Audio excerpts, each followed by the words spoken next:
Hello, my favorite artists. Welcome to art. This week, we're going to work on shape and pattern. So we're going to make a Britto inspired pumpkin design. So that means we're looking at the famous artist Romero Britto's art, and we're making a pumpkin shape and putting all of the fun patterns inside and around the way that Romero Britto did. So let's start by remembering to put our name at the bottom of the paper. Most artists do their name at the bottom. So I'm going to put my name here at the bottom of the paper. Then I'm going to draw my pumpkin in the middle of the paper. You're going to use a pencil so that you're able to erase. I'm going to use a marker so that you can see it easily on the video. So for the first step, you start with a long, skinny oval right in the middle of the paper. And then you do a curve around from top to bottom, a curve around from top to bottom, a curve to this side from top to bottom, a curve to this side. And suddenly I'm getting a pumpkin. I definitely want a stem with a circle at the top to show that it's 3D. Now inside the pumpkin, there's going to be lots of shapes and patterns. You might want to do polka dots. That's a fun shape and pattern. Some of them might be going off the edge of the pumpkin. Some might be big, some might be small. So we're going to do polka dots if you want. You might also want to do zigzags. And when you do zigzags, you could also do a double zigzag where it looks really similar to the first zigzag.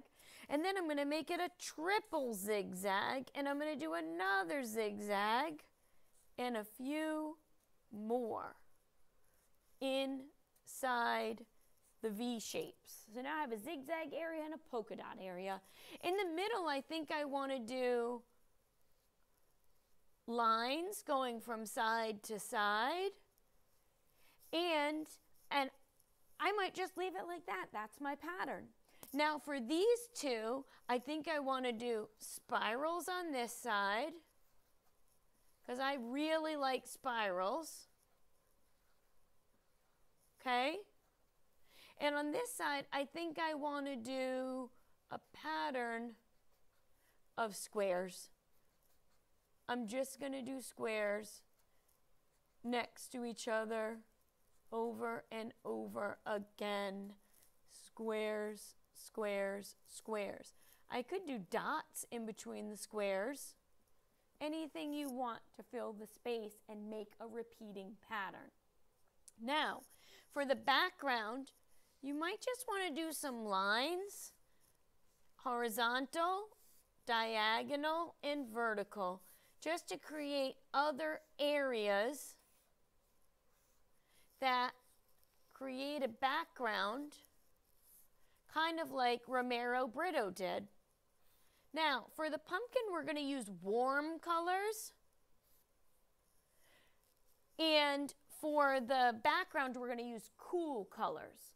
So the warm colors of the pumpkin are red, orange, and yellow. Those are all considered warm colors. So I have red and orange, and I'm going to make sure I get a yellow. Oops, that's two oranges. Hold on. Here's red, orange, and yellow. Warm colors.